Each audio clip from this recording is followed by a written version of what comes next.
Hi, hello. Thank you so much for having me. I really, really appreciate it. It's been lovely chatting to you and getting to know you over the last couple of weeks.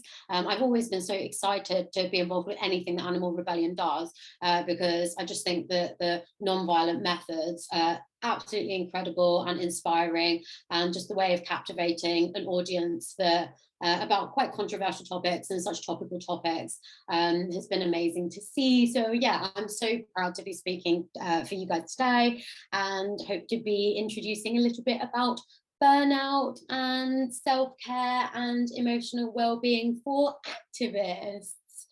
So yeah, thank you for having me. I would love to talk to you guys about compassion fatigue, also known as burnout, because like I said, it's a really difficult time for so many people, activists and people that are advocating for other organizations, other people, other animals are going through a really difficult time at the moment. People are very, very unsupported in general, and it can be a very, very difficult time for people's mental health at this time of year. So this is an area that I've been focusing on for a few years now, specifically in emergency medics and in doctors, but I really, really want to move into the field of mental health with activists, with vegans, and with people advocating for animals and for the environment. Like I said, my name is Dr. Rao. I'm an emergency doctor and GP trainee working across Kent. I am currently doing my master's in global health policy at the London School of Hygiene, with a view to moving into humanitarian and conservation medicine.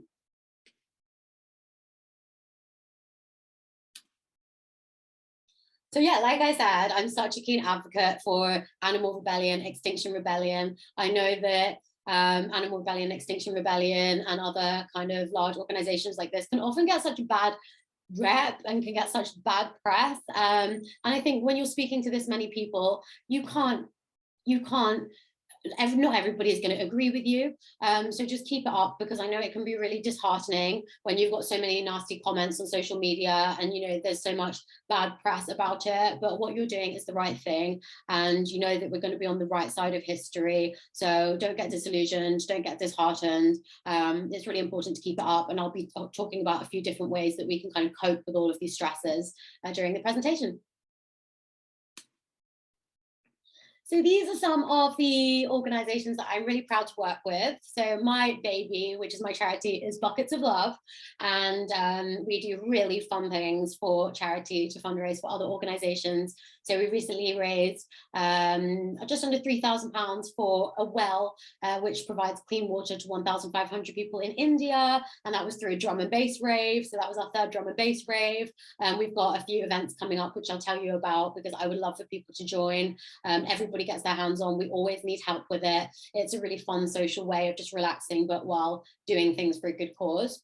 Plant-Based Health Professionals is an amazing organization, which has loads of resources, loads of meal ideas, loads of recipes, and loads of kind of evidence-based scientific things to try and advocate plant-based diets for our patients. So definitely look them up if you feel like people might be skeptical, might need a little bit of a boost, especially now Veganuary is coming up.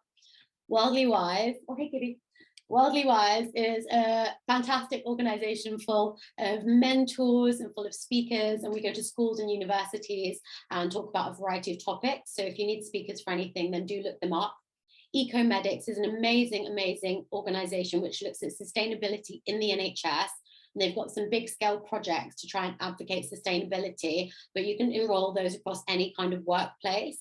So they do things like change, they reduce the use of single-use plastics and single-use packaging in the NHS. And we've recently written up a quality improvement project to try and get hospitals on board with more plant-based diets. So they used what I did at Maidstone and Tunbridge Wells, which was the first quality improvement project that they wrote up, and they're trying to implement that across different hospitals. So if you want any kind of tips for that, then I'm always really happy to help out with that.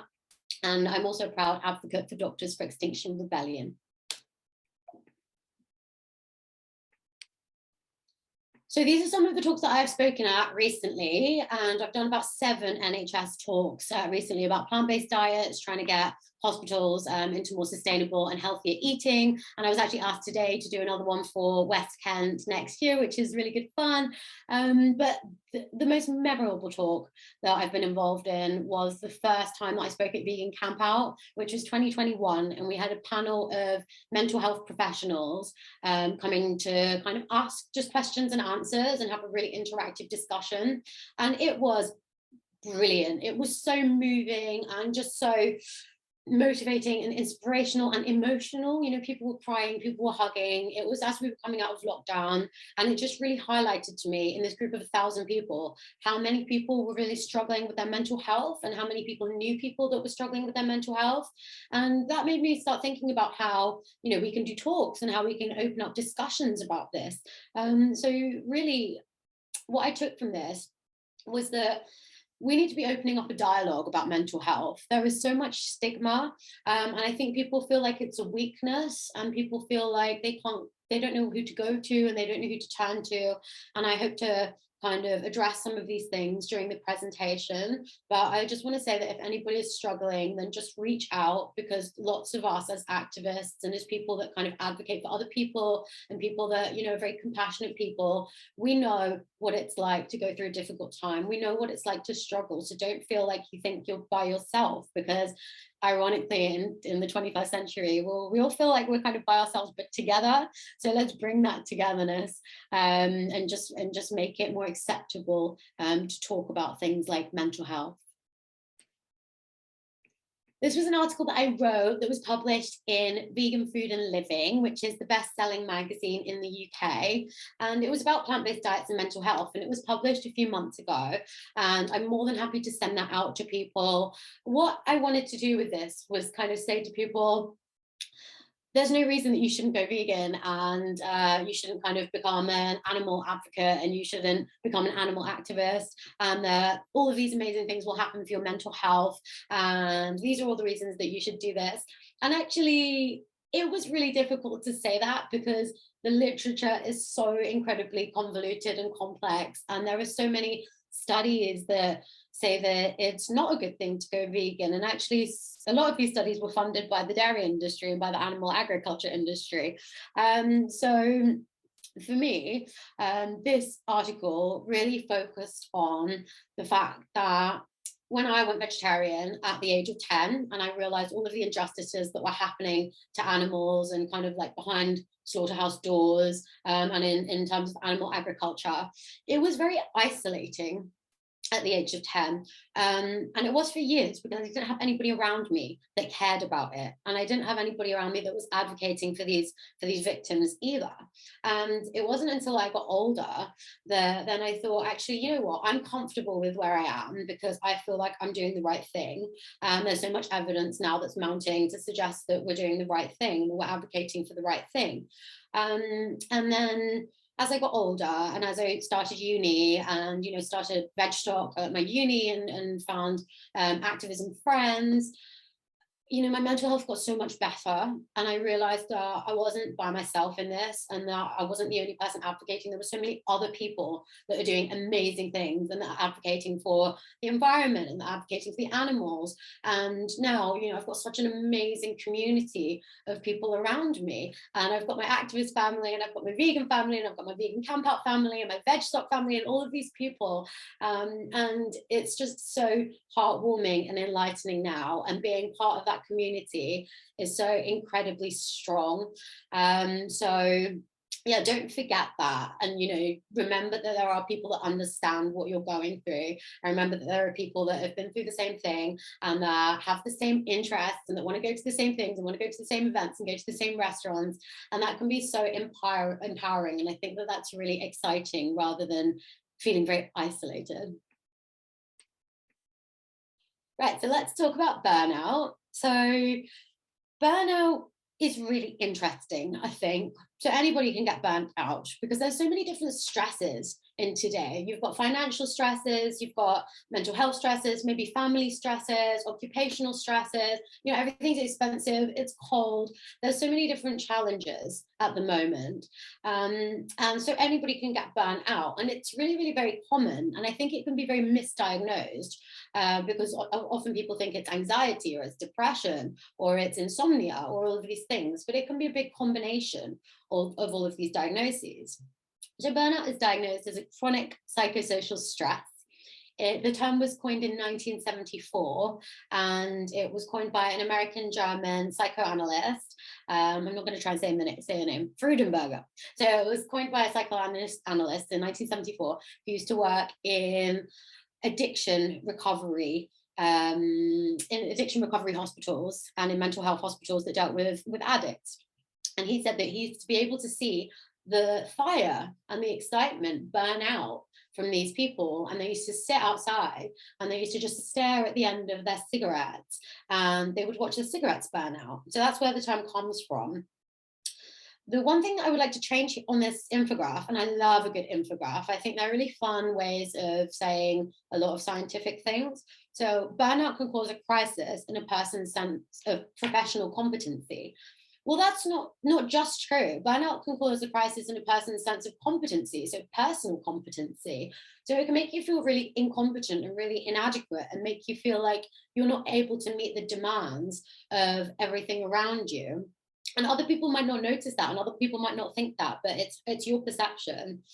And another thing that I'd like to highlight here is that stress doesn't cause burnout. Stress can be quite positive in a way. If you've got a bell curve, so there's a bad level of stress because you don't have enough and you're not motivated to do anything, and then you've got too much stress and you feel like you can't do anything because you've got so much cortisol and you've got so much adrenaline that actually you can't do anything. So there's a good bell curve where there's an optimum amount of stress, but it's an unhealthy perception of stress, and it's stress and inadequate support and inadequate resources which cause burnout.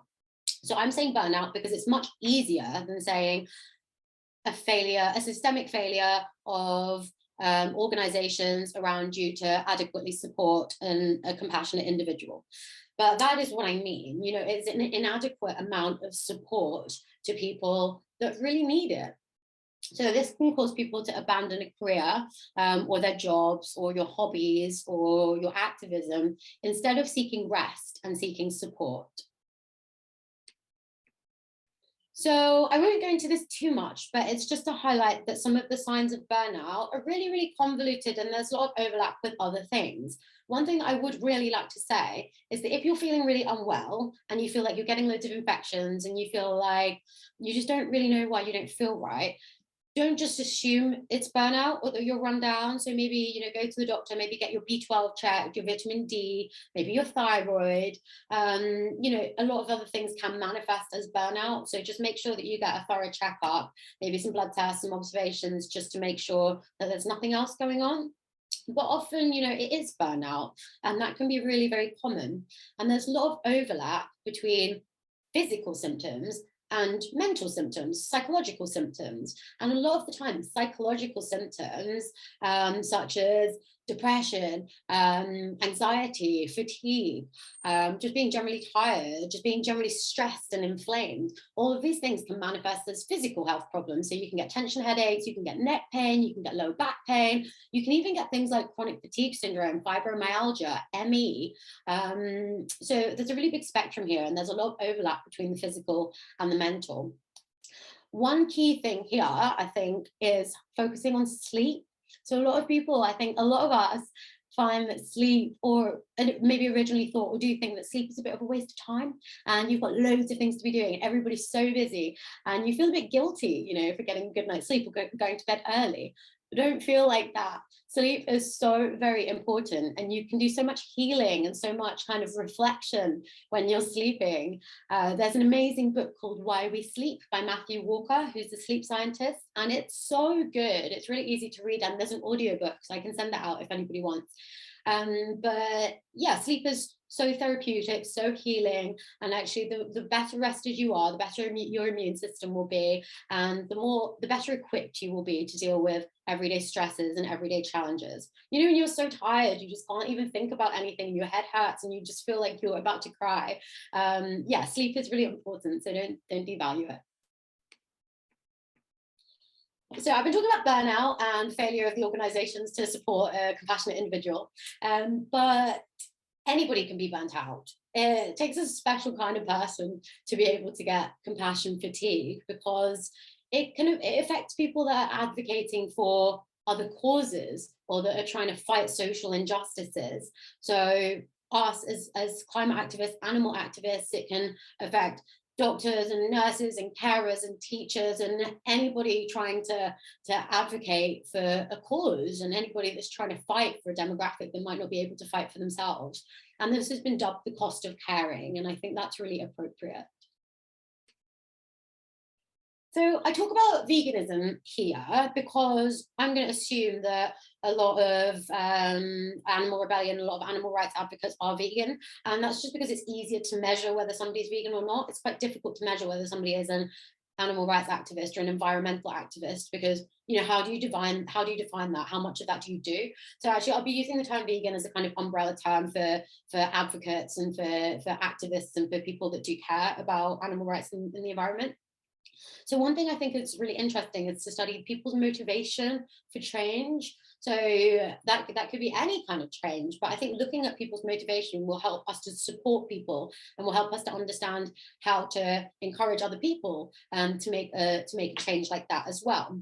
And this infographic I thought was very interesting because it says that over two thirds of people in the survey of 13,000 people went vegan for the animals. So that's absolutely amazing. You know, it means that there's so many compassionate people out there. It means that there's so many people that really, really care about the cause, and so many people that have that empathy towards animals. You know, it's a completely like marginalized, a marginalized community that can't advocate for themselves.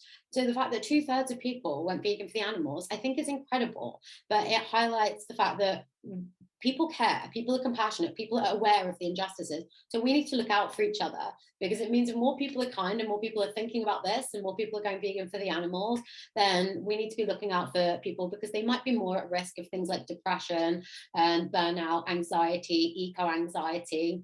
And I think that's just something to be aware of.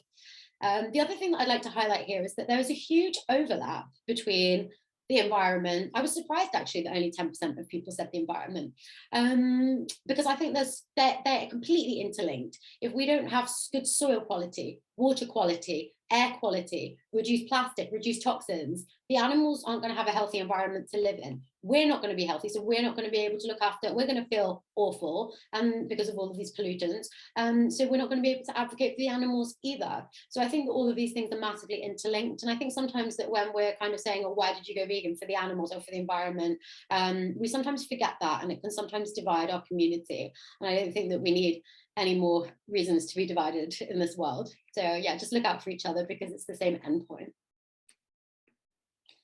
So I thought this infographic was amazing because it just shows how many people are becoming more aware and how popular things like veganism, being plant-based are. So it suggested that 2 to 3% of people in the UK identify as vegan, and about 6 to 7% of people in the UK identify as plant-based.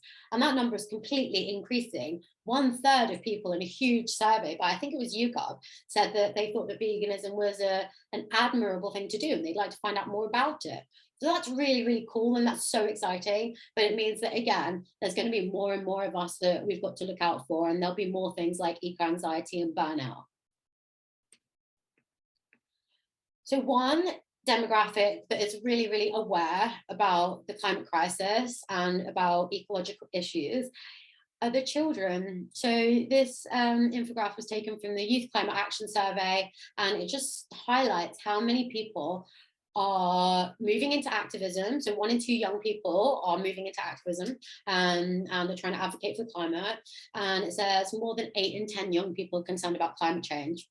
That is a massive number, and I feel like we put the burden on children so much. The media puts it on children. You know, we're just going to die. So good luck, you know, trying to save the planet. And I think that's such a huge burden, having that eco anxiety when they've already got so much to be thinking about, and they've already got so many things to be worrying about, and becoming their own people and finding jobs and figuring out what they want to do in terms of education and the, you know, disintegration of the traditional family structure. All of these things, you know, play a massive toll toll on young people's mental health.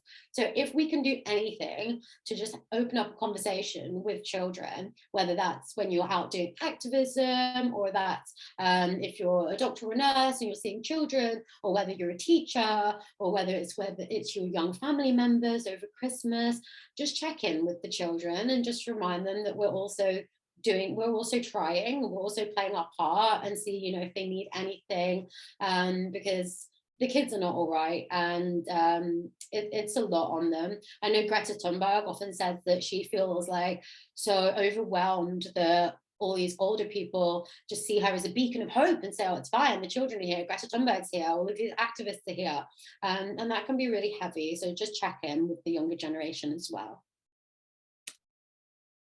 So we've got a thing in the refugee camp where if there's an emergency and we don't know what a situation is going to be like, or what it's going to entail, or how serious it is, or how hurt people are, we always sit together just before we go in anywhere, and we say, the most important person in an emergency is me. And that is so true for all of us. You know, it's a fact that you're told to put on your own oxygen mask before you help anybody else. You know, if you're not well and you're not feeling up for it, you can't help other people. And we owe our patients and our the people that we're advocating for, and the animals that we're advocating for, we owe them feeling as well as we can, so that we can do our jobs as well as we can, and we can be as efficient as we can, and we can be as productive and as helpful as we can. So if we don't look after ourselves and make the time to look after ourselves, then actually we're not doing our victims, and we're not doing the animals, we're not doing people affected by climate change, and we're not doing our patients and everybody that we're trying to help. We're not doing them justice if we don't take that time to look after ourselves. And that can be a really difficult lesson to learn. I nearly burnt out a few years ago because I was just on the go constantly, and being a junior doctor and doing my charity and just seeing people and seeing friends all the time and being out. I was so close to burnout, and I thought, oh my gosh, I'm so exhausted right now. I'm not eating because I'm not hungry, because I'm so excited. And I'm just going to, things are going to go wrong if I don't take time to just step back and start saying no to things, and start going to the gym and start focusing on eating properly. And I really had to make an effort to get my life back on track. And, you know, now I just feel kind of empowered and the energy to do everything. But it really took the time. It really took me some time to focus on doing that, and to make the time to do that again when I was on the verge of burnout. So self-care, I absolutely love self-care. I think it's so nice and it's so much fun, and it just feels so nice. And, you know, just getting your friends together and doing some yoga, or getting your nails done, or going for a walk, or doing some breathing exercises, or having a cup of tea, all of these things are just really lovely, and they make you feel good, and they're a bit of recharge, and you can do them all very mindfully. And every single one of these things has some physical and mental health benefits, and self-care looks so different for everybody. So it's completely up to you what that looks like and what you make that time for, because some people would find that having a facial and a massage is their idea of hell, but some people find that that's absolutely amazing. So just choose the things that make you feel better, and that make you feel recharged and re-energized, and that kind of give you a bit of a reset from such a busy life, because we've got so many things to do, and you're doing so many things, and you're always advocating for other people and other animals and other things. So just advocate for yourself, and just try and get some discipline to make a routine and fit that into your week, whether it's once a week or twice a week or however many times. Just make the effort to do some of the things that make you feel better. Whether that's just taking the time off and doing absolutely nothing, that's absolutely fine as well. Oh, two things I like to focus on here are actually therapy and medication. So I think both of these things get a lot of stigma, but there are so many options out there for therapy at the moment. You know, you've got CBT and dialectical behavior therapy. There's even self-directed CBT online, and there's kind of like therapy YouTube videos and all of these things. And I think it can get such bad stigma, but I think everybody should have a therapist. You know, life can be really traumatic, and we can see some really traumatic things. So actually just processing that and kind of allowing your brain to try and work in healthier, more constructive ways, often with the help of a therapist, can be absolutely brilliant. Medication as well, that can get a lot of stigma, but sometimes depression, anxiety, burnout can just be a complete imbalance of brain chemicals, and sometimes you need that medication to just give it a bit of a boost, and I think that that's nothing to be ashamed of. Complementary therapies, my favorite. So I'm an Ayurvedic consultant, and I was certified in India in the jungle a few years ago. And I really advocate a lot of these therapies. I think they're really brilliant. And what they have in common is that they're all about 6,000, 7,000 years old. So I think they can't go wrong. But also, they just bring you back to how you're feeling and back to being very mindful. They're all really good for your physical health as well as your mental health. And again, some people might absolutely hate the idea of cold therapy and cold water therapy. And I hate cold water. I make a point on Valentine's Day that I get in the sea. And I've done it for years. And I really hate it up until I do it. And I hate it when I'm doing it, actually. But then after it, I feel so good. And it's just such a boost. And all of these things are very good for your immune system, for your relaxation, for your stress levels, for your blood pressure. So just don't discount them, really. Another thing is herbs for anxiety and for insomnia. This is something that I really want to encourage people to try, because there's not really any side effects. So some of these can actually interact with the birth control pill, with antidepressants, and with anticoagulants, so blood thinners, because they are so strong, some of them. But you can just get them in teas. You can get them on eBay and just have them in cups of tea. And it can be really mindful to just sit and have a cup of tea and to just enjoy the smells and the flavors. But actually, some of these things have calming properties. So you can give them a try. It's kind of the ingredients that it calms in the kind of relaxation things that people have if they can't sleep. So the gut-brain axis is really very, very cool. And I think there's more and more research to look at how we can use this to maximize our potential. And it's such a new thing, and there's so much being done on it at the moment. So there's an amazing American gastroenterologist called Dr. Will Bulsiewicz, and you can just type Dr. B, gastroenterologist, and he does loads of cool stuff about the gut microbiome and the relationship between the gut-brain axis. So it's been said that the gut is the second brain, and it does its own thing. It controls so many things. This slide just shows how many pathways are actually influenced by the gut, and this is amazing. Like, each one of these pathways is absolutely incredible, and you could do degrees. You could spend your whole life just studying one of these pathways, but I'm just gonna run through a couple. So down here on the right, we've got the enteric nervous system, which is the gut essentially, and it does its own thing, but also we've got a level of control over it. So if you think about, IBS, if you think about how many people are anxious and have IBS, there's that kind of level of control. If you chill out, if you just calm down, it can calm down your IBS and calm down any gut symptoms as well.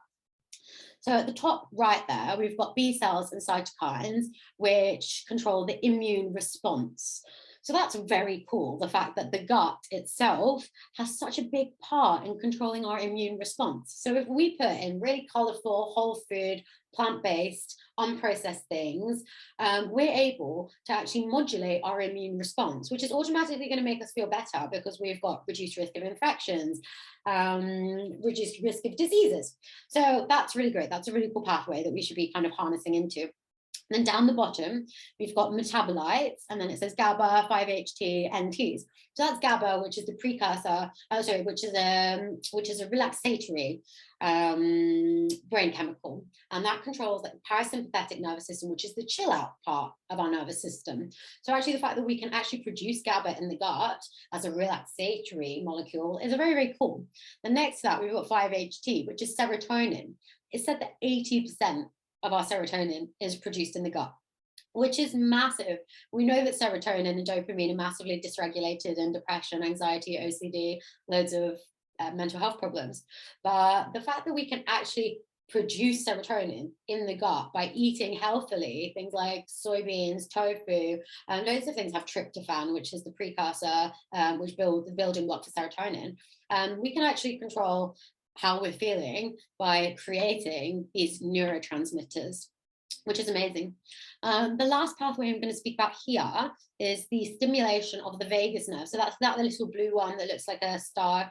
That's the stimulation of the vagus nerve. The vagus nerve there's a direct link between the gut and the brain through the vagus nerve, which is insane because the vagus nerve is controlling the parasympathetic nervous system, which is the opposite of fight or flight. So the vagus nerve makes you chill, controls your blood pressure, reduces your blood pressure, reduces your heart rate, reduces stress levels. So the fact that we can directly stimulate the vagus nerve is really cool as well, just by eating, you know, a really balanced, healthy, unprocessed, anti-inflammatory diet. So this is something that I've really had to think about, because I think we all find it difficult. I know I find it difficult. So Christmas is coming up. We might be spending time with family, friends, colleagues that we don't particularly like, or maybe we don't get along with, and maybe they completely see things very differently to the way that we see them. And maybe they don't agree with the things that we are advocating and the things that we're spending our whole lives trying to advocate for. So here are some techniques and some things that I just think we need to remember to try and make our own lives easier. So 2-4-8 breathing, really basic, really cool. So essentially what it is you breathe in for 2, hold for 4, and then out for 8.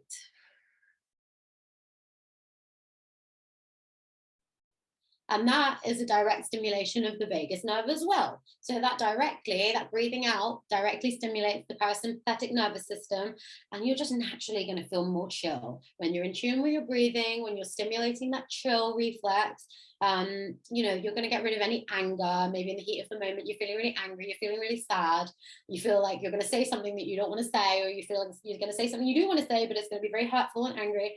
Then 2-4-8 breathing is a very good way of getting over that. Remember your similarities as well. So I think when we're very similar, our differences can seem really big, and you could be having such a big argument about something that is the only thing that you disagree on. And I think that can be very typical in families, when actually you agree about so many things, but there might be certain things that you really disagree on. But I think sometimes you've just got to sit back, let it go, and just remember how many things you have in common. And then that will just give you that empathy that you need to try and remember that, you know, it shouldn't be an argument, it should be a discussion or maybe a debate. Empathy is really key. So I don't know if anybody has seen the way that I deal with people commenting on animal rebellion stuff, or on my talks, or on Facebook posts. And, you know, I just kind of approach it in a way that I think, I feel really sorry for you. You know, I'm not angry that you're a dickhead. I just feel really sorry for you, and I don't know why you haven't been able to find the love and the empathy that I've been given from my family and my friends and from all these amazing people around me. You know, I feel really sorry for you because you've not been given that nurturing, and I want to help you with that. So just changing your perspective, that can be a really big thing as well, and just helping you feel like, okay, I can deal with feeling sorry, but I can't deal with being angry or being cross. Play the game. So if you feel like something is not working, or a technique is not working with somebody, and you've been trying your whole life, and every Christmas you go and see Uncle John and you try and get him to go vegan, and you try and get him to vote Labour, and it's just not working, well, maybe try a different tactic. I'm not saying it's going to work, but I'm saying maybe try it and just maybe approach it in a different way, and maybe show him some documentaries or some videos, or let him overhear a conversation that you're having with somebody that he thinks is really cool. So yeah, just maybe change what you're doing if you feel like it's not working, you feel like you're becoming quite burnt out and frustrated by it. Again, that's play the game as well. It's just kind of choose the way that you're communicating, and maybe just see what motivates certain people, because what motivates one person might completely deter the other person from your cause. And I think that human psychology is so difficult to read, and that would just be, that's the golden question, isn't it? But maybe just see what motivates some people and change it if it's not working. Pick your battles, and it's okay to walk away. You know, you're doing so much. You're already activists, you're already advocating for minorities and for animals, and you're doing so much. So don't feel like it's a weakness to just say, I'm done. I need to not sit at this dinner table. I need to not have this conversation. I need to just go and do something that makes me feel better, because that's not a weakness. That's protecting your energy, and you've only got so much energy, and you've got limited amount of energy. So actually protecting that might allow you to have 1,000 conversations when you're feeling a little bit better another time. remember how many other people agree with you. So again, that comes back to our activist family and to our vegan family and to our family members that agree with us about so many things. And I think just remembering that when you feel like nobody's listening to you, or maybe you feel really frustrated because you've not kind of won a conversation, if you've not won somebody over and you've not convinced somebody, just sitting down and remembering all of the people that do agree with you, that can be really, really empowering. And then I had a thought as well, and I thought on the opposite side, you're never going to get somebody that completely agrees with everything. You know, even our friends who are our closest friends and that are animal advocates and environmental advocates and campaigners and all of these things, they're always going to disagree with you about something. So there's certain behaviors that I would do that I know that a lot of animal activists and environmental activists do not feel like is acceptable. Like I would go to Burger King and buy a burger, not often, but you know, I would go, and some people would find that horrific. But you know, then again, I would never buy something new. I would always get it from charity shops or from vintage or something. So all of these small things, you're always going to find something that you don't agree with. And I think remembering that just makes us really human and reminds us that even in our activism family, you're still going to have these small differences. So don't forget that, and just treat them as conversations, and open up the dialogue as well, but try not to let it get to you too much. So I think a lot of organizations talk about resilience and self-care and all of these things, and that's brilliant. It really is. They give us tools to coping with a lot of stresses around us. But I think it detracts from actually, one, organizations should be doing more. So don't be afraid to whistleblow and to point out that organizations should be doing more, and to escalate it if you feel like your organization should be supporting you more, you feel like you need more, you need better coping strategies because of changes that need to be made around you. Just escalate it, because you know that's how change is made, is by escalating it and saying, I'm not comfortable here, I don't feel well supported. And just asking for help when you need it, and also caring for people around you. So there's care, but there's also self-care, and that's asking for care when you need it. But then that's also looking out for people that might not be feeling so good, or if you've not seen a friend in a while, or if you've not spoken to a friend and you know that they might be going through a tough time, then just reach out, because that care can be life-changing for people. And don't be afraid to ask for help if you need it. So this is an amazing resource, and I think it's so brilliant. So I think it's the comedian, he's a TV presenter, Jake Mills. So I met him a couple of weeks ago at this charity mental health conference, and he's lovely. He's a really lovely guy. He tried to kill himself a few years ago, and he didn't, unfortunately. And he created this Hub of Hope, which is an amazing resource. And what it does is it brings together loads of mental health services from different areas and from different specialties. So you can put your postcode, and there's an app for it as well called Hub of Hope. You can put your postcode and it tells you all of the local resources that are open, their phone numbers, opening hours, what services are available. I think it's the biggest of its kind in the UK. I've never seen anything like it. It's really amazing. So I recommend that you just familiarize yourself with that, because you never know when you might need it. You know, you might need to refer somebody to it, or if your friend's going through something, then it's just such a handy thing to have, to be able to say, well, there's a crisis team that's open there now, or there's this charity therapy group that's open there at the moment. So it's a really, really brilliant resource. So just familiarize yourself with it. So these are some of the things that I do to just relax and to switch off, because I often feel like I don't want to do something like that I don't feel like is productive, because that's just the way I am. It stresses me out a bit, and I'd rather feel like I'm kind of doing something productive, even if it's not, even if it's just a podcast, or maybe putting something on in the background. And all of these things are absolutely amazing resources, and these are my favorite things to use, and to feel like I'm still learning and I'm still doing something really useful, and I'm listening to amazing speakers. So yeah, some amazing podcasts here that I just feel like you can't listen to a Jay Shetty podcast or a BBC Earth podcast and have your blood pressure go up. It just doesn't happen. They're naturally really calming. They're full of amazing science-based facts and interviews from inspirational people. So these are the things that I put on if I feel like I just need a bit of a chill, but at the same time I kind of want to switch off, but I still want to be listening to something that I enjoy doing. In terms of TV, I don't watch much TV at all, but I think the explained documentaries are brilliant. And I just want to talk about WaterBear because it's essentially Netflix, but for activists. It is so good. It is full of films and documentaries, and they're all free. And I just think, oh my gosh, this is such an amazing resource that not many people know about. So definitely check out WaterBear. That's really brilliant. They've got an app as well. And then I just want to mention social media, because I think social media can be really toxic. Like when you see what people think and what people are actually taking the time to comment, and, you know, pictures of meat on vegan pages and events, and just, what are you doing? And why do you think that? What's wrong with you? How can I help you? I just felt like it was just easier to cut that out and to hide that from my social media and my Instagram. And I just don't look at those pages if I'm not mentally equipped to do it, which is most of the time. I don't want to look at it. But I have just flooded my Facebook with things like Positive News, A+, which is absolutely amazing, Good News Network. I've just typed in things like sustainability projects or vegan recipes or gardening tips or just, you know, anything nice. And I've just liked absolutely everything under these things. So my Facebook and social media is just full of all of this really positive, really lovely, really constructive stuff, because I think social media can be so draining.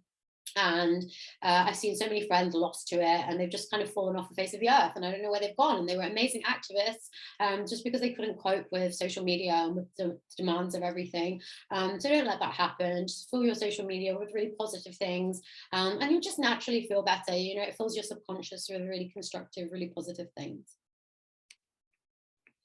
So my baby, Buckets of Love, is my community charity, and I get so much help from my friends, my family. You know, everybody just gets their hands on everything, and it's lovely. We've got next Tuesday, if anybody's around Woolwich, then come for our gift wrapping for the homeless.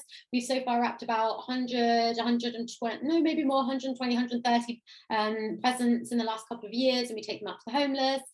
We've got an amazing conversations and conservation conference coming up, and that's the first time I've done anything like this, but I got a WhatsApp from Peter Egan yesterday to say that he would be more than happy to talk. So I've got some amazing speakers, and that's all for free and for charity, just donations only. And then on the 16th of February, we've got a screening of Carnage, which is one of my favourite films.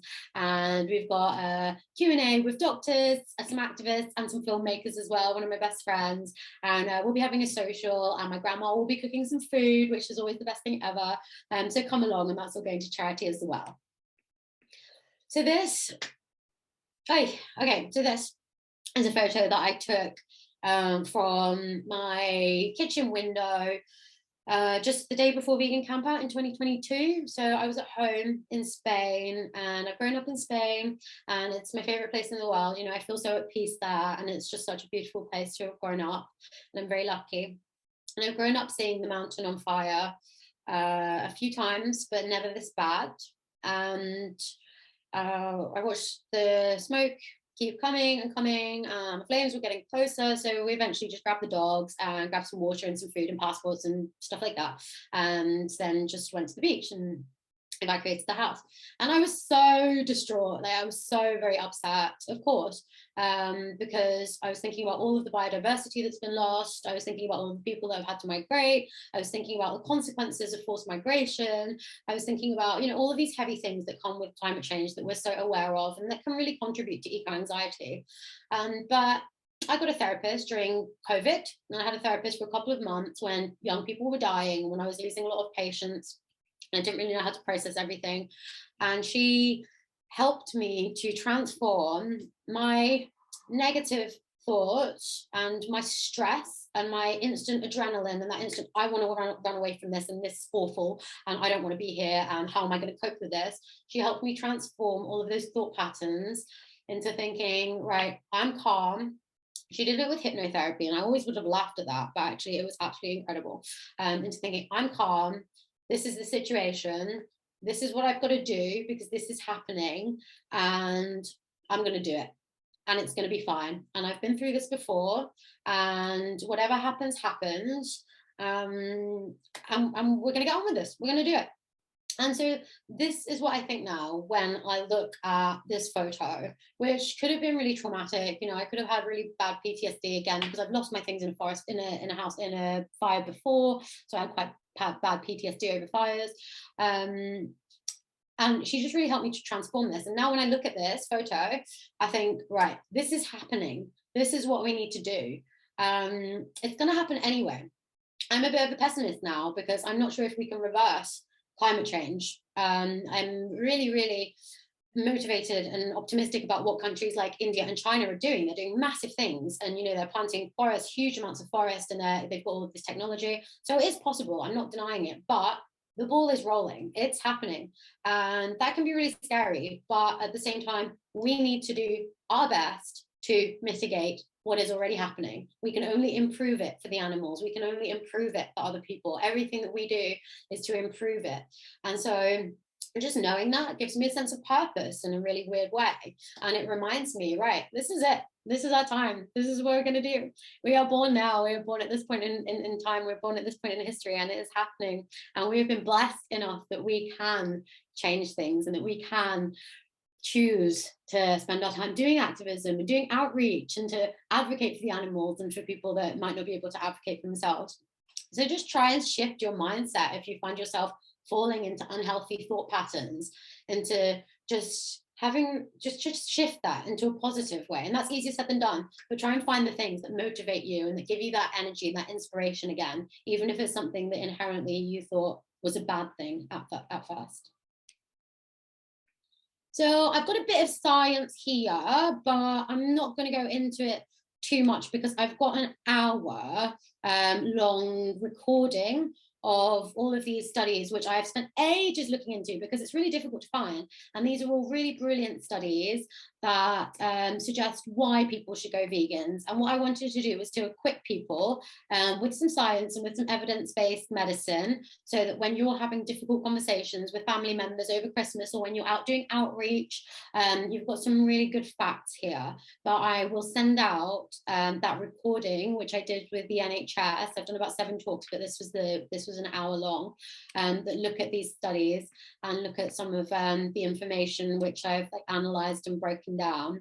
Oh, but just a quick one. This is one that looks at 3 million people and suggests that the risk of all digestive systems, so that's like mouth, stomach, pancreas, liver, colorectal, all cause digestive system cancers, has been reduced by 20% if you maintain a vegan diet. So that's really exciting. And these are some really big studies coming out. But again, I'm really happy to share that with people. Right, so this is a thing that I have written, and it will take about 5 minutes. So I'm sorry, I know we're just going to go a little bit over time here. But this is something that I've written for activists as a thank you for what you're doing, and to say thank you for looking after the animals and thank you for looking after the environment. So this is just a guided mindfulness practice that I've written. So if you would like to join, then that would be lovely. And if not, then I'll probably run a session where I do this a bit longer. So take a deep breath in for 2 seconds and then hold for 4. Now close your eyes and breathe out for 8.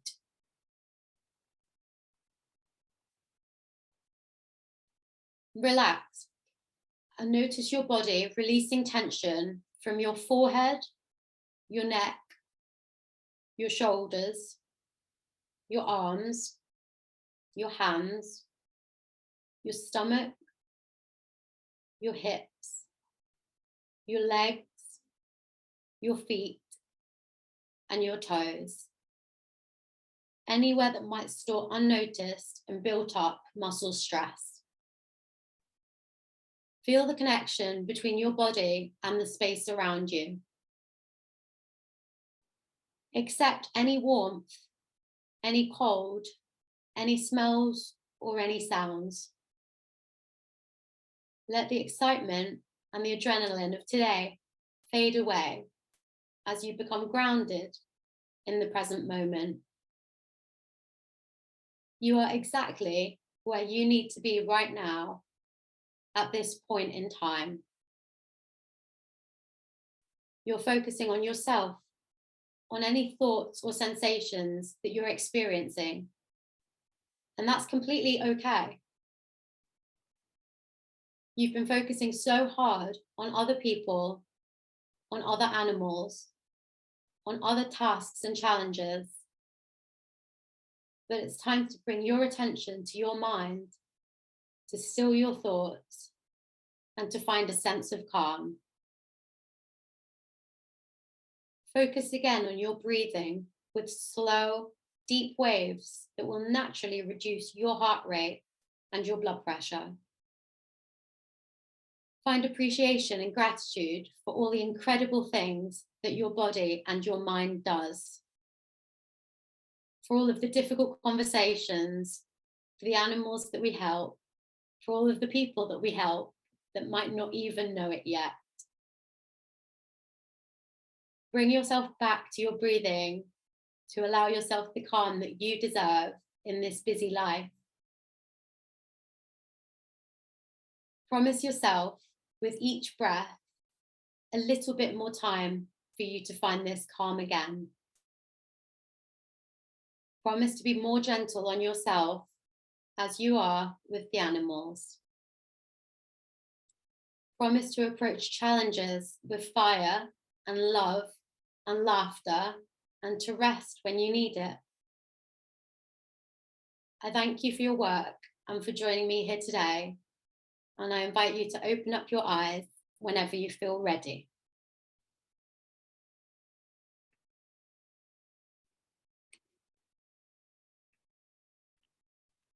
So this is a lovely quote, which I stand by, and a small act when multiplied by millions of people can transform the world. Well, what we're doing are not small acts. They're really big acts, and that's really cool. And everybody needs a little bit of extra support and compassion and time and a breather when you need it. So don't be afraid to take it. Thank you. Thank you all so much for coming. I appreciate it. I know how busy everybody is, and it's really lovely to see some familiar names and faces. And I send you so much love. So yeah, if anybody wants to stay in touch, if anybody's got any questions, if I can help with anything, then I'm always more than welcome. I just passed my final GP exam, so I've got lots of time to chill now and to just focus on activism and charity stuff. So yeah, feel free to get involved at bucketsoflove.co.uk and keep in touch. Thank you. Thank you very much for coming along to us this evening, Doctor. Yeah, a couple of silly questions, actually.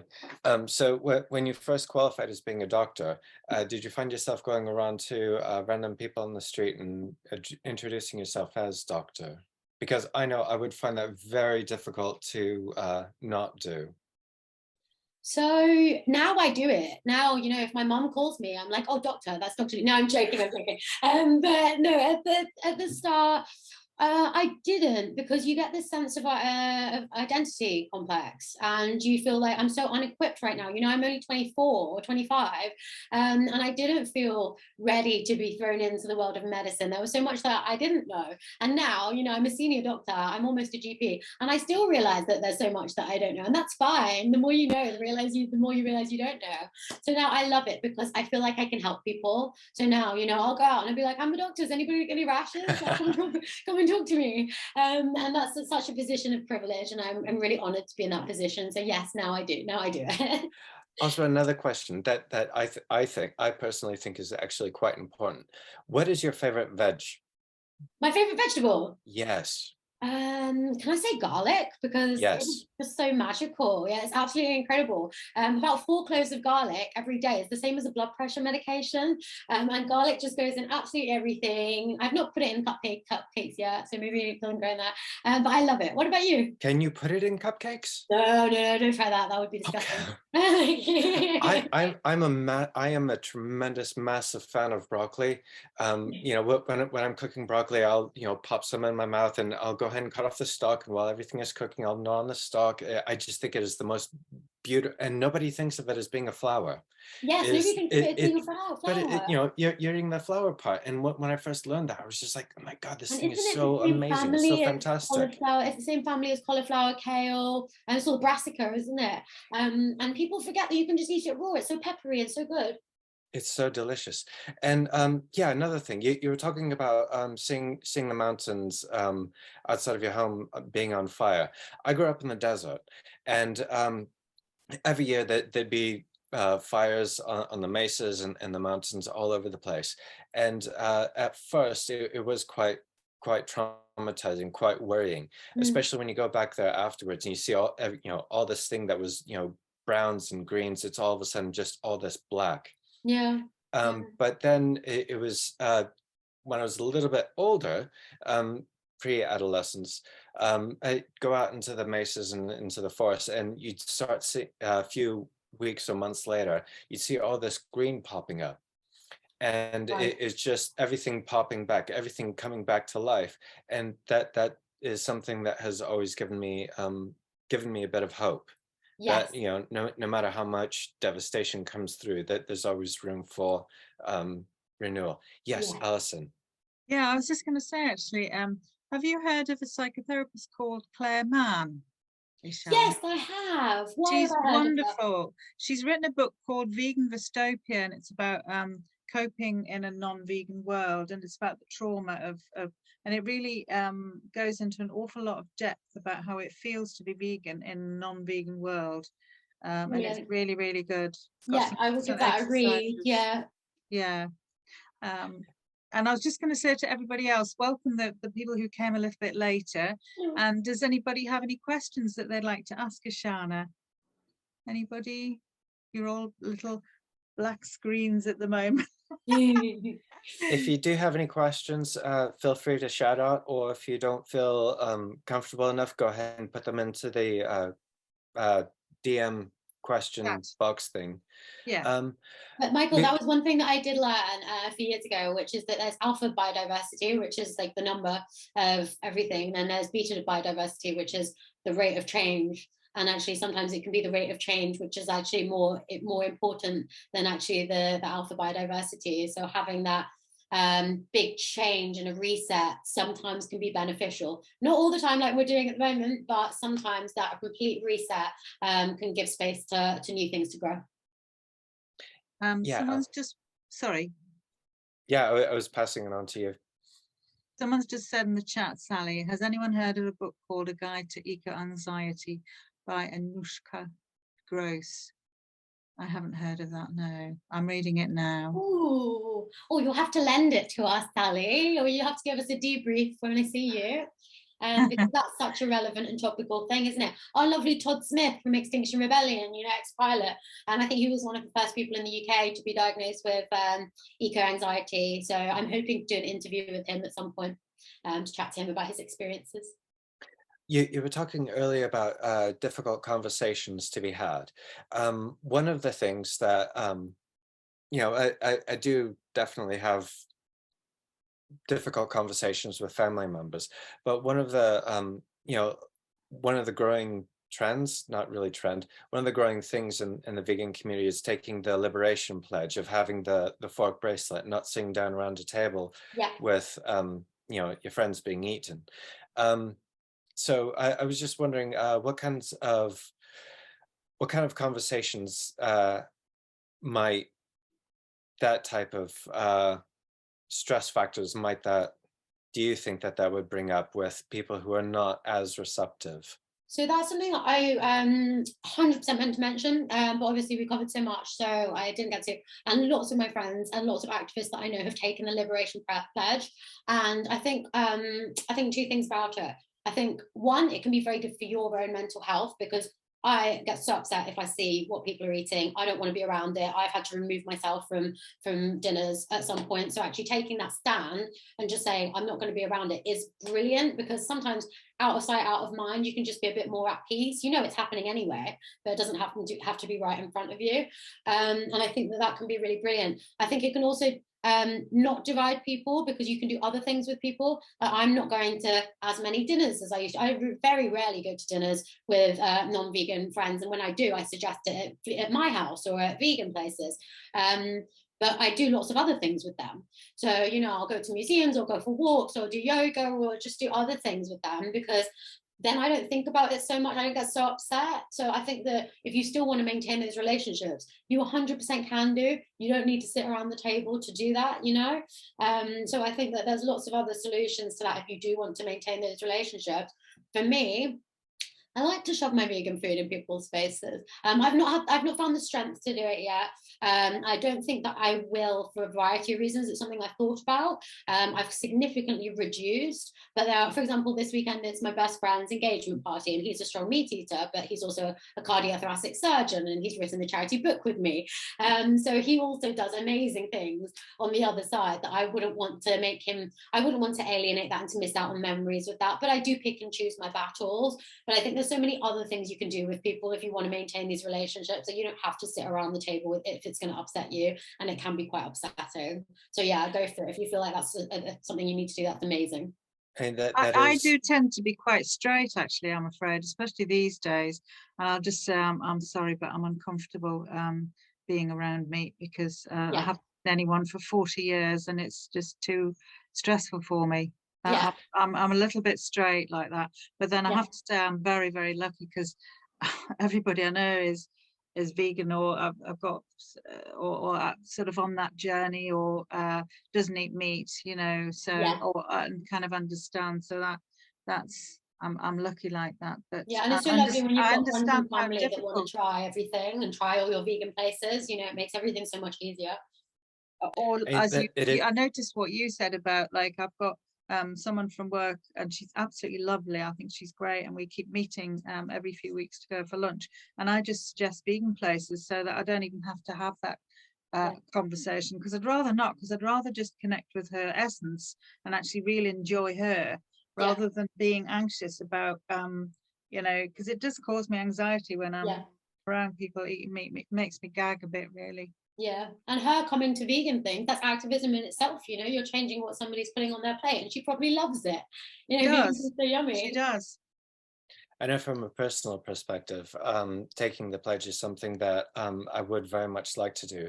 The downside of it is that it'd be the engagement and interaction with family members, because I don't see them that often. Yes. It is pushing that. Am I going to be putting them in a position of alienation? Because I mean, the last time I saw my family was my sister and brother flew me out for my mum's birthday in January, and one evening we went out for dinner at a steak restaurant, and you know, I had to get a little bit pissed. But on the plus side, it was because I was, you know, a bit intoxicated, that I was able to be a bit more fluid with my conversation. Although we did not go into diet, we did talk about politics, and yeah, my brother and sister, they told me that I was right in my speech. Sometimes things need to be said. Have you thought of saying it before you go to a restaurant? Just saying, you know, saying how you really feel, and that you feel really uncomfortable being around people eating meat, and can we please go somewhere where there isn't any? Have you felt okay to do that, and introduce it as this is a really tricky conversation. I feel really uncomfortable having it, but I'd really rather have it because I love you to bits and I want to be with you and enjoy you, but I feel uncomfortable about being around people eating meat. You know, can we go somewhere else, sort of conversation. Where my mum and stepdad live in Florida, there is one restaurant that is vegetarian. And yeah, it's not very broad views of working. Yeah, I don't want to go into too much detail, because then we're going to go into a political discussion, and it gets very messy on that part of it. But yeah, it can be quite trying. I will say, last time I saw my dad, I took him out to a vegan restaurant, and he was blown away. He was so much blown away by some of the fake meat on the plate there that he was absolutely convinced that it was cow that he was eating, and I had to explain to him, no, it's I think it was a type of seitan, but he was just, no, it can't be, it can't be. It's like, Oh, no, Dad, really, it is. It's okay. You can deal with it. wow. And it sounds like your parents are quite heavy meat eaters then, so that's a big thing. Yeah, yeah. That's a big thing. Do you find any type of correlation between mental health, activism, and trauma? Huge. Absolutely huge, yeah. And what I think is very interesting is people's different responses to trauma.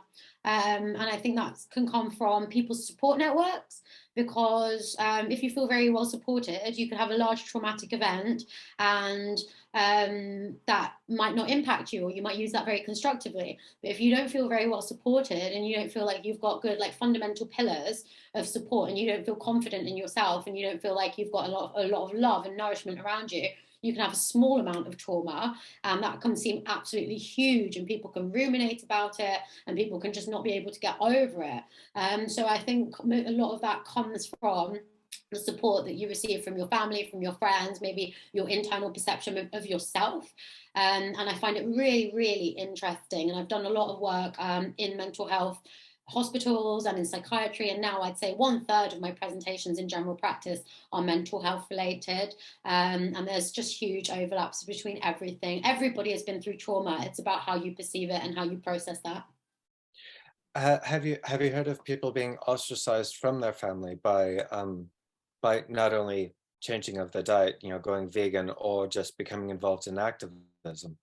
Yeah, so I went for dinner a couple of weeks ago with a lovely guy. I'm not going to name names, but I'll let you know afterwards, because I think you'll probably know him. But he said, I don't speak to any of my friends or family anymore. But he's got a huge activism family. You know, at the weekend they had this big activism dinner, so he was out with 40, 50 people. So to me, like, that seems a bit sad, because family is everything to me, and my friends are everything to me. And I know that even though we're not all vegan, they still make an effort to feed me, and they still make an effort to go out to vegan restaurants. So I'm very lucky in that way. I haven't felt like I've needed to change my entire, social circle. I know lots of people that have done, and lots of people that have completely removed themselves from their situations because their families do not want to empathize and do not want to understand. And I think that's very unfortunate. Also, I, Sally's asked in the chat, sorry, Michael, did you see the chat? no, I didn't. Yeah, go What for it. is it, Sally? Sally's asked, what techniques can we use to persuade people to go plant-based or to recycle more in a compassionate way, so not to push them away? Yeah. So for me, I think so I did a talk a couple of weeks ago, and had an amazing turnout, and it was one of the biggest GP talks that I'd done for the whole of West Kent, and it was specifically aimed at healthcare professionals, and my feedback was mostly really great, but maybe one person or two people said, I hated this talk. I felt like she was preaching to the converted, and I felt really belittled, because I'm so keen about this, and I think this is the right thing to do. I want what's healthy for other people. I want to make your life better. I want to make other people's lives better, and the animals, obviously. But some people, I think, felt so maybe patronized. Maybe that was the way that they felt, that they said, I hate this.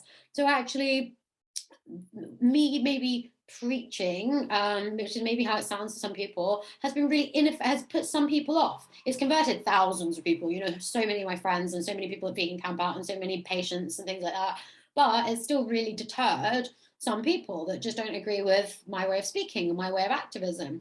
So the way that I found to be very effective, now fortunately most of my family is vegetarian, vegan, like we're all vegetarian or vegan, and mostly we eat vegan. But the way that I think probably got everybody was but just by eating all my amazing food around people, and just telling people to come to restaurants with me. It was just doing it in a more gentle way, I think, worked with the people around me.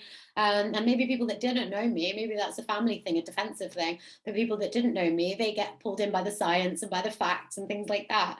So again, reading your audience and just leading by example, and just saying, actually, this is really good fun. We go out litter picking and we clean up the RSPB nature reserves, and so many of you guys have been with me, money, and we've done that, and it's fun, and just kind of doing things in a fun, positive way where actually you feel empowered, I hope, to do things, and you feel, you know, really excited about the new vegan menus and about recycling that thing because you feel good, or going out and litter picking, and maybe leading by example, and to just do it as part of a community and doing it with people is a really good way of doing it.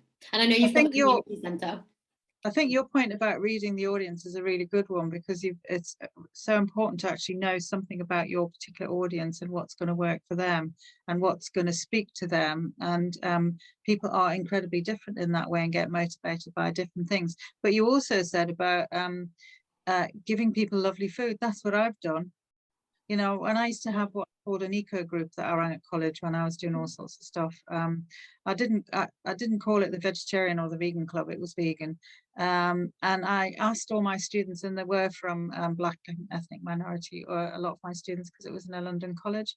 And I just asked them, what kind of dishes do you like? Because I'm going to cook for you. And they gave me 4 dishes, and I got a chef actually to do it, not me. But he was one of the chefs in the college, and he just loved the challenge of it.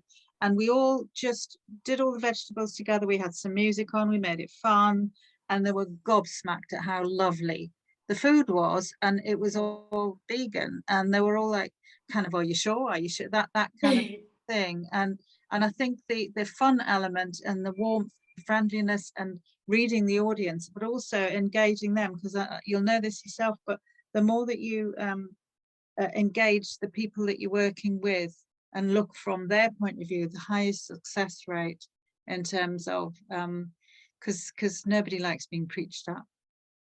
Yeah, but you know what, so you say that, and I do say that in general. I'm like, nobody likes being lectured, but it really works for some people. Some people just be shouted at and told what to do, and some people just put them off, and I can't work out how to speak to who, but you know, we try. Well, but you'll say something like, won't you, some people will really enjoy this lecture, some people won't, you know, please forgive me. And I'm sure you've got a range of opinions and, you know, a range of experiences, and then that includes everybody. And just say, if you don't want to do this, then please opt out or whatever. Then that's very inclusive. Yeah.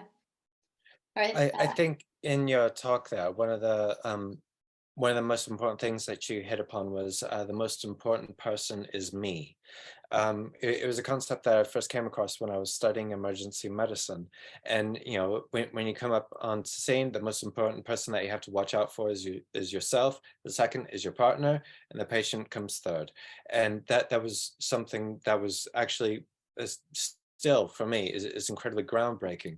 And yeah, one of the things that I was really wanting to hear you talk about is that focusing on self, taking care of yourself, because it can be such an incredible roller coaster, especially in activism, you know, handling the roller coaster of empowerment. And then, you know, you have that frustration over lack of progress because you suddenly hit this massive epiphany and things aren't changing fast enough, which, you know, brings to frustration and into isolation. And then like that story that you were talking about, leading to burnout, and just sitting there and just looking at your cigarette burning out. Yeah, so that was absolutely brilliant. I didn't know if you wanted to expand on that more, or so you know, we've always got 1,000 things to do, and I think you can feel guilty, and I think society makes you feel guilty for taking that time out to yourself and for taking a rest, because it's not deemed to be productive by your job, right? Everything's about money, everything's about money making and being productive. So if you're not deemed to be doing something that's productive, then you're made to feel guilty, and you're made to feel inadequate, and you're made to feel like you're doing something that's not right and that's wrong.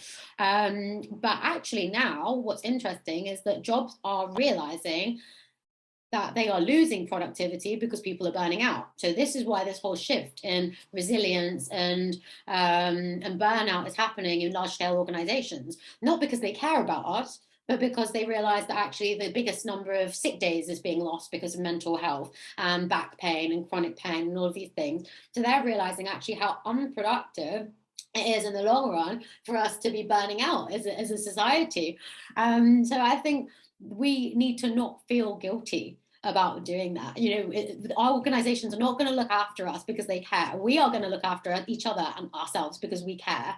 We need to care about ourselves enough to do ourselves justice, to be like, okay, I need to do that thing in order to continue doing this my whole life, because it's not going to go away. The problem's not going to go away. We're not going to solve it overnight. And if we want to be activists our whole life, and we want to be compassionate people our whole lives, which we do, we need to take the time now, and it's really important to do it now. So yeah, that's what I want to say about that. Well, does anyone else in the here have any questions or comments that they'd like to add in? I just realized what time it was, and yeah, don't want to keep you for longer than need be, because you need to go back and help save lives. I'm actually probably just going to see what my sister says about going to see my grandma. So actually, we're probably just going to get off this chat and see if we can see my grandma. But no, that's also very important, and I need to prioritize that as well. So no, thank you so much. I could sit and talk to you guys about this because you're both absolutely amazing. Everybody here is incredible. But obviously, I've got the chance to chat to you both, and I could sit and talk to you guys for hours and hours because you have so much to teach me, and we have so much to talk about. But maybe another time. Yeah, no doubt. I mean, to be honest with you as well, every single slide, I just felt that there was an entire conversation to be had in that, especially with the gut brain thing. That was just, tremendous conversations to be had about absolutely everything. So like I said, we won't keep you for any longer this evening. Thank you so very much, Doctor, for coming along and speaking with us this evening. And if you do want to come along and give us that presentation that you just round up the chat with, because do definitely, oh yeah, send it to me, and we will go ahead and put it out in our follow-up email. Because yeah, oodles of information to be had all the way around. Yeah, and if you need me for anything, then I'm always going to be an advocate for you guys, so just keep in touch. I'll send you the presentation that I did recently, which is the more sciencey one, and yeah, feel free to send this out to as many people. I hope that it can help people with whatever stresses are going on at the moment. Thank you so very much, and thank you all so very much for coming along to us this evening. And yeah, I hope to see you all again very soon. Thank you. Bye, Alison. Thank Bye, you very much. Thank you, Bye. Ishana. Bye, everybody. Thank you. Thank you.